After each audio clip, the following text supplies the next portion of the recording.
प्रवासी राजस्थानी दिवस को लेकर के प्रोटोकॉल ड्यूटी तैयार कर दी गई है। 50 RAS अफसरों की ड्यूटी लगा दी गई है। प्रोटोकॉल और कोऑर्डिनेशन के लिए ये ड्यूटी लगाई। VIP आयुक्त को तमाम सेवाएं सौंपी गई। VIP आयुक्त 8 दिसंबर को अपनी उपस्थिति देंगे। कार्मिक विभाग ने तमाम आदेश जारी किए।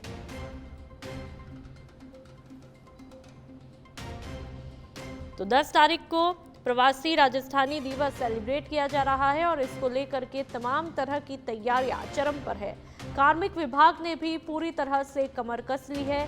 तमाम आदेश निकाले गए और प्रोटोकॉल ड्यूटी भी डिसाइड कर ली गई है। पूरी तरह से खाका तैयार किया गया। 50 RAS अफसरों की ड्यूटी लगाई गई है। तो ऐसे में आप इन तैयारियों को देखकर ही समझ सकते हैं कि प्रवासी राजस्थानी दिवस के सेलिब्रेशन की कितनी पुख्ता तौर पर तैयारियां की जा रही है। और ये पूरे लिस्ट सच बेधड़क पर आप देख सकते हैं। तमाम जिम्मेदारों के नाम है कि किसकी कहां पर क्या ड्यूटी लगाई गई है। तकरीबन 50 RAS अधिकारियों की ड्यूटी लगाई गई है। 8 दिसंबर को VIP अपनी उपस्थिति देंगे और कार्मिक विभाग ने तमाम तरह की तैयारियां हर एंगल से पूरी कर ली है। लेकिन फिलहाल क्या कुछ प्रोटोकॉल रहेगा उसको लेकर के 50 RAS अफसरों की ड्यूटी लगाई गई है, जिससे कहीं पर भी जो व्यवस्थाएं हैं उनमें कोई भी कमी नहीं देखने को मिले। VIP आयुक्त 8 दिसंबर को अपनी उपस्थिति देंगे। तो 10 तारीख को राजस्थानी दिवस बड़े ही जोरों शोरों के साथ में सेलिब्रेट किया जा रहा है और मौके मौके पर राजस्थानियों का, प्रवासी राजस्थानियों का खासा ध्यान भी रखा गया है।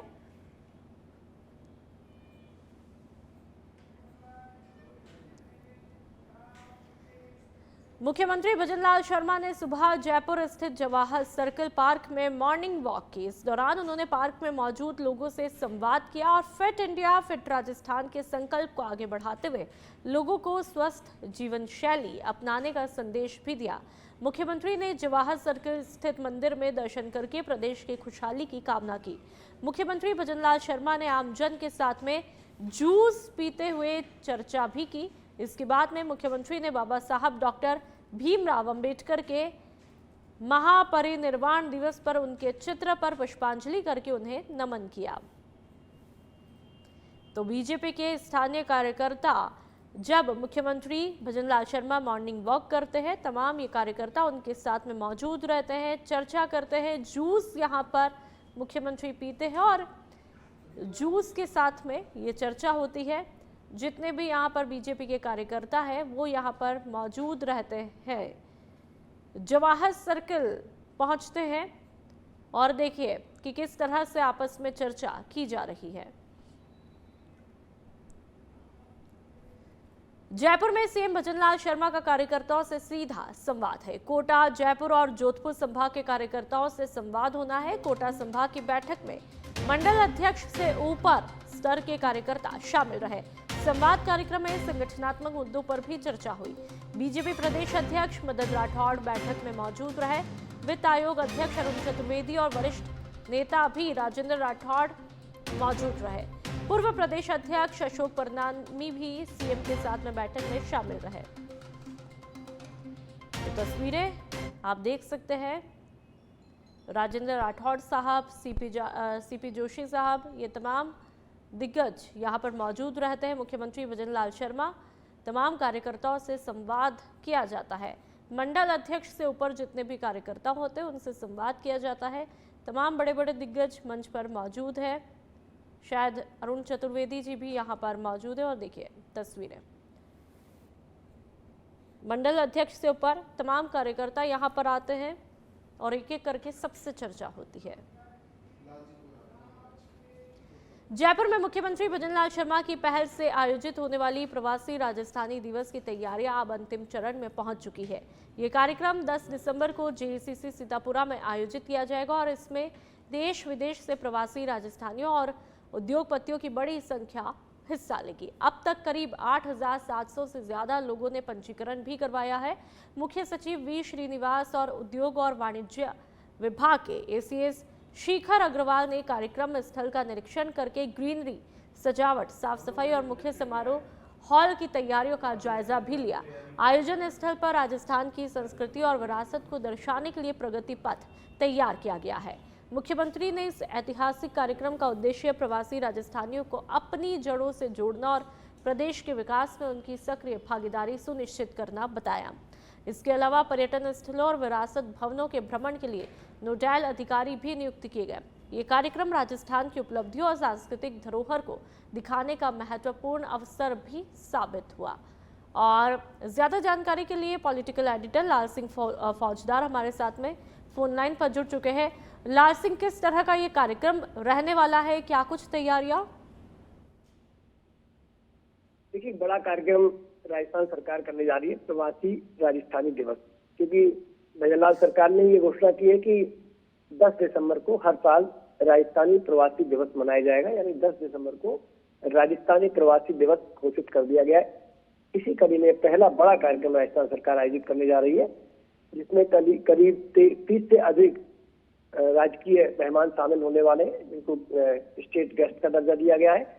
इसके साथ ही अभी अगर हम बात करें, प्रवासी राजस्थानी उद्योगपतियों में उत्साह है इसको लेकर करीब 8,700 से अधिक पूर्व प्रवासी राजस्थानियों ने इस कार्यक्रम के लिए पंजीकरण करवाया है। इसके साथ ही आज तमाम व्यवस्थाओं का जायजा लेने के लिए सीएस श्रीनिवासन, उद्योग एवं वाणिज्य विभाग के अतिरिक्त मुख्य सचिव शिखर अग्रवाल ने कार्यक्रम स्थल का जायजा लिया है। तैयारियां देखी है, किस तरह बैठक व्यवस्था रहेगी, किस तरह मंच की व्यवस्था रहेगी, किस तरह तमाम जो अधिकारी आएंगे, जो मेहमान आने वाले हैं, उनकी सम्मान के लिए, उनके स्वागत के लिए किस तरह की व्यवस्थाएं की गई हैं। पूरी तरह से व्यवस्थाओं का जायजा लिया गया है। और चूंकि अब 10 दिसंबर में अधिक समय है नहीं, ऐसे में लगभग अंतिम तैयारियां इसको दी जा रही हैं, तैयारियों का अंतिम रूप इसको दिया जा रहा है। और एक पूरा पधारो मारो देश की संकल्पना के आधार पर ये कार्यक्रम रखा गया। एक बात और है, क्योंकि जो प्रवासी राजस्थानी कार्यक्रम आएंगे उनको घुमाने का भी व्यवस्था की गई है। जो हमारे स्थल है, ऐतिहासिक स्थल है, किले हैं, उनको भी भ्रमण कर सकते हैं, तो वहां पर भी अलग से व्यवस्था की जा रही है। जी बिल्कुल लाल सिंह जी, शायद ये जानकारी भी मिली होगी कि कई आरएएस अधिकारियों की भी ड्यूटी लगा दी गई है प्रोटोकॉल के तहत। तो ऐसे में ये कितना महत्वपूर्ण हो जाता है, मतलब तैयारियां काफी पुख्ता तौर पर की जा रही है, एक बड़े सेलिब्रेशन की तैयारी।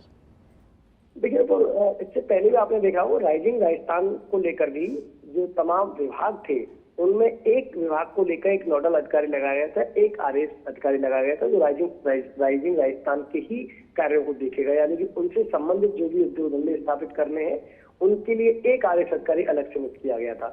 ऐसे में अब उनके प्रोटोकॉल को ध्यान में रखते हुए प्रवासी राजस्थानियों के लिए अलग से व्यवस्थाएं की जा रही है, आरएएस अधिकारियों को लगाया जा रहा है। यानी कि पूरी तरह से मैं कह सकता हूँ, प्रवासी राजस्थानी सम्मेलन को, प्रवासी राजस्थानी दिवस को सफल बनाने के लिए खुद मुख्यमंत्री भजनलाल शर्मा इसकी मॉनिटरिंग कर रहे हैं। जहां भी जैसी जरूरत है उसकी पूर्ति की जा रही है, अधिकारियों को जिम्मा दिया जा रहा है, स्वागत के लिए अलग व्यवस्थाएं की जा रही है, एयरपोर्ट पर अलग व्यवस्थाएं की जा रही है, ऐतिहासिक स्थल जहाँ पर उनको घूमने जाना है वहाँ अलग से व्यवस्थाएं की जा रही है। और कार्यक्रम स्थल की तमाम तैयारियों का जायजा लिया गया। वहां पर भी एक ही व्यवस्था को मायनेटली देखा गया है। कहीं कोई कमी है तो उसको दूर करने के निर्देश दिए गए। पधारो मारो देश की तर्ज पर इस कार्यक्रम को ऐतिहासिक बनाने में सरकार जुटी हुई है। बिल्कुल लाल सिंह जी, साथ ही कहीं ना कहीं हम ये भी देखें और समझे, एक भावनात्मक सेलिब्रेशन भी है, क्योंकि जो तमाम जो कुछ राजस्थानी जो बाहर गए अपने उद्देश्य के पर्पज से और फिर वो अपने राज्य इस सेलिब्रेशन के लिए आ रहे हैं, तो कहीं ना कहीं एक ये इमोशनल मोमेंट भी हो जाता है अपने ही राज्य में इस तरह से जोरों शोरों से वेलकम की तैयारियों को देखना। संक्षिप्त में बताइएगा। देखिए, बिल्कुल भावनात्मक लगाव तो इसमें है ही, क्योंकि जो राजस्थानी आज विदेश की धरती पर या देश के अन्य राज्यों में अपना काम कर रहे हैं, अपने हुनर के दम पर प्रदेश का नाम रोशन कर रहे हैं, वो वापस अगर आते हैं अपनी जन्मभूमि पर, कर्मभूमि से अगर अपनी जन्मभूमि आते हैं, तो लगाव उनका है। और देखिए, देखो, जन्मभूमि से आदमी का लगाव कभी कम नहीं होता, वो हमेशा रहता है। चाहे विदेश में चले जाएं, तब भी आपकी वो यादें आप हमेशा अपने जहन में रखते हैं, जो आप जन्मभूमि से अपने साथ ले जाते हैं। तो ऐसे में उनको भावनात्मक लगाव भी है, उनका बड़ा मन भी है कि वापस राजस्थान में भी अपना एक उद्योग धंधे स्थापित करें, हमारा जुड़ाव कर्म भूमि के साथ साथ जन्मभूमि से सतत बना रहे। तो बिल्कुल आपने ठीक कहा, ये भावनात्मक कार्यक्रम भी है। तमाम प्रवासी राजस्थानी आएंगे, अपनी धरती को याद करेंगे, अपने पुराने दिनों को याद करेंगे, अपनी जन्मभूमि को याद करेंगे, तो एक बड़ा जुड़ाव भी यहाँ देखने को मिलेगा। जी बिल्कुल, बहुत बहुत शुक्रिया लाल सिंह जी तमाम जानकारी के लिए। बढ़ते हैं आगे। सहायक आचार्य कॉलेज शिक्षा विभाग की परीक्षाएं कल से शुरू हो जाएगी। आरपीएससी आयोजित करेगा एग्जाम और 7 संभाग मुख्यालयों पर 278 सेंटर भी बनाए गए। कुल 92,600 अभ्यर्थी, माफ कीजिएगा 92,600 अभ्यर्थी इसमें शामिल होंगे। जयपुर में 42,345 परीक्षार्थी 127 सेंटर पर परीक्षा देंगे। 8 से 20 दिसंबर तक सब्जेक्ट पेपर 2 पारी में करवाए जाएंगे आयोजित। अभ्यर्थियों को एग्जाम शुरू होने से 1 घंटे पहले तक ही प्रवेश दिया जाएगा। तो 2 पारी में ये परीक्षा होनी है। 8 से 20 दिसंबर तक सब्जेक्ट पेपर होंगे। अभ्यर्थियों को एग्जाम शुरू होने से 1 घंटे पहले तक ही प्रवेश दिया जाएगा। तो तमाम तरह की तैयारियां यहां पर हो चुकी है। सहायक आचार्य कॉलेज शिक्षा की ये परीक्षा है, आरपीएससी आयोजित करवाएगा एग्जाम। 7 संभाग मुख्यालय पर 278 सेंटर पे होंगे और कुल 92,600 अभ्यर्थी इसमें शामिल होंगे। जयपुर में 42,345 परीक्षार्थी 127 सेंटर पर परीक्षा देंगे और 8 से 20 दिसंबर तक सब्जेक्ट पेपर 2 पारी में करवाए जाएंगे आयोजित। तमाम तरह की तैयारी यहां पर कर ली गई है, लेकिन तमाम नियमों का भी पूरी तरह से ध्यान रखना होगा क्योंकि परीक्षा शुरू होने के 1 घंटे पहले तक ही प्रवेश दिया जाएगा। ऐसे में समय पर एग्जाम सेंटर पहुंचना पहली प्रायोरिटी बन जाता है। फलौदी में आज प्रदेश के उप मुख्यमंत्री दिया कुमारी विभिन्न कार्यक्रमों में शामिल हुई। सुबह उन्होंने लोहावट विधानसभा क्षेत्र के ढिलाड़ा गांव में आयोजित विवाह समारोह में शिरकत की। इसके बाद में जंभेश्वर नगर पहुंच करके क्षेत्रीय विधायक मास्टर पब्बा राम बिश्नोई के बड़े भाई बीरबल राम बिश्नोई के निधन पर चल रही शोक सभा में उपस्थित होकर के परिवार को ढाढ़स बंधाया। उन्होंने दिवंगत की तस्वीर पर पुष्प अर्पित करके श्रद्धांजलि दी। इस मौके पर उप मुख्यमंत्री ने मीडिया से बात करते हुए कहा कि फलौदी के विकास को लेकर एक नया प्लान तैयार है जिसे जल्द ही धरातल पर लागू किया जाएगा। और डेप्यूटी सीएम दिया कुमारी की तस्वीरें आप देख सकते हैं।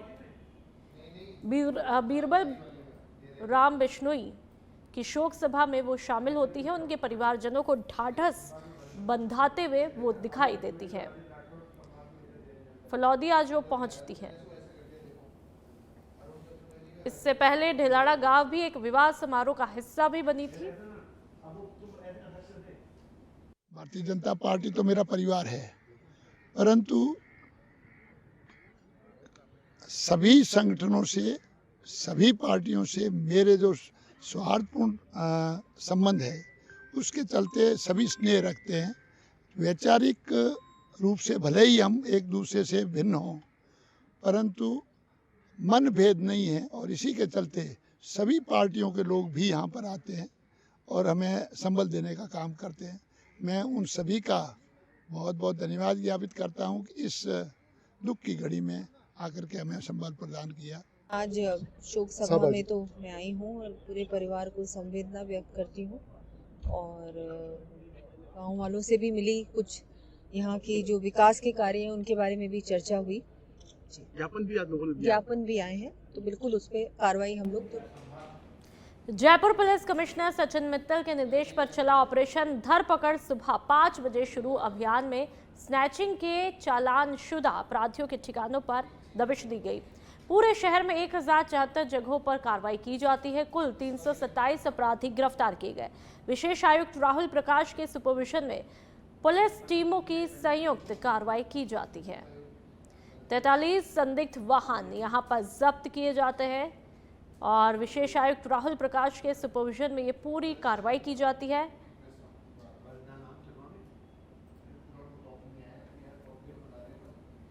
सुबह 5 बजे स्नेचिंग और अन्य अपराधियों के वहां पर धावा बोला और दबिश दी गई। कई धाराओं में बड़ी कार्रवाई की गई। आम सहित कई धाराएं लगी, उनमें बड़ी कार्रवाई की जाती है और तकरीबन 43 संदिग्ध वाहन यहां पर जब्त किए जाते हैं। आप ये कार्रवाई की तस्वीरें देख सकते हैं। राजसमंद दौरे पर पहुंचे अंतर्राष्ट्रीय हिंदू परिषद के अध्यक्ष प्रवीण तोगड़िया ने कहा कि 33 साल पहले हिंदुओं ने 450 सालों का कलंक सिर्फ 4.5 घंटे में मिटाया था, जब 8 लाख कार सेवकों ने राम मंदिर आंदोलन में भाग लिया। उन्होंने सभी कार सेवकों और परिवारों को सम्मानित बताया। तोगड़िया ने सामूहिक हनुमान चालीसा पाठ और ओम श्री अभियान की घोषणा भी की, जिसका उद्देश्य हिंदुओं को सुरक्षित और सशक्त बनाना है। उन्होंने कहा कि अब हनुमान जी की गदा देश के हिंदुओं की रक्षा करेगी। मथुरा और काशी पर बोले कि राम मंदिर के लिए संघर्ष हुआ, पर आगे के काम बिना लड़े पूरे होंगे। पश्चिम बंगाल संदर्भ में उन्होंने मुगल शासकों को लेकर के तीखी टिप्पणी की। स्वागत में कई हिंदू कार्यकर्ता मौजूद रहे। और चलिए अब बात रायसिंह नगर की करेंगे, जहां पर जिला कलेक्टर के निर्देशन पर उपखंड अधिकारी सुभाष चौधरी ने शनिवार को राजकीय अस्पताल और आंगनबाड़ी केंद्र का आकस्मिक निरीक्षण किया। अस्पताल में सफाई व्यवस्था पर नाराजगी जताते हुए कर्मियों को रोजाना स्वच्छता सुनिश्चित करने के निर्देश दिए गए। निरीक्षण में 11 चिकित्सक और 21 नर्सिंग स्टाफ कार्यरत पाए गए, जबकि एक्सरे और यूएसजी सेवाएं रेडियोलॉजिस्ट की कमी के कारण बंद मिली। NNDY योजना के तहत 590 प्रकार की दवाइयां उपलब्ध पाई गई। आंगनबाड़ी केंद्र अस्थायी भवन में संचालित था, लेकिन रिकॉर्ड संधारण, पोषाहार वितरण और बच्चों की सीखने की स्थिति काफी संतोषजनक पाई गई। SDM ने साफ कहा कि जनहित से जुड़े कार्यों में किसी भी प्रकार की लापरवाही बर्दाश्त नहीं की जाएगी। रायसिंह नगर CSC का आकस्मिक निरीक्षण किया गया। इसमें वर्तमान में चिकित्सकों का पद लगभग भरे हुए हैं और दवाइयाँ भी पर्याप्त मात्रा में हैं। साफ सफाई भी संतोषजनक है। टाइमली चद्दरें और ये बाढ़ के पर्दे वगैरह चेंज किए जा रहे हैं। 2-3 चीज़ें पकड़ में आई हैं। एक तो रेडियोलॉजिस्ट और सोनोलॉजिस्ट के अभाव में यहाँ पे USG की रेशन नहीं है। एक्सरे मशीन नहीं होने के कारण एक्सरे भी बाहर से करवाने पड़ते हैं और BPHU का नया निर्माण होने के कारण इसको दूसरी जगह शिफ्ट किया गया है।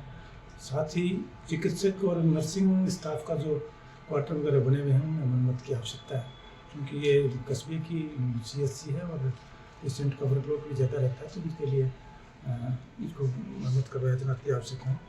और एक कार्मिक है वो पिछले 2 साल से स्वेच्छा से एब्सेंट है, उसके लिए भी हमने रिपोर्ट भिजवाई है। वो स्वेच्छा से अनुपस्थित चल रहा भी नहीं रहा है और बार-बार नोटिस देने के पश्चात भी वो यहाँ पे उपस्थिति दर्ज नहीं करा उसके।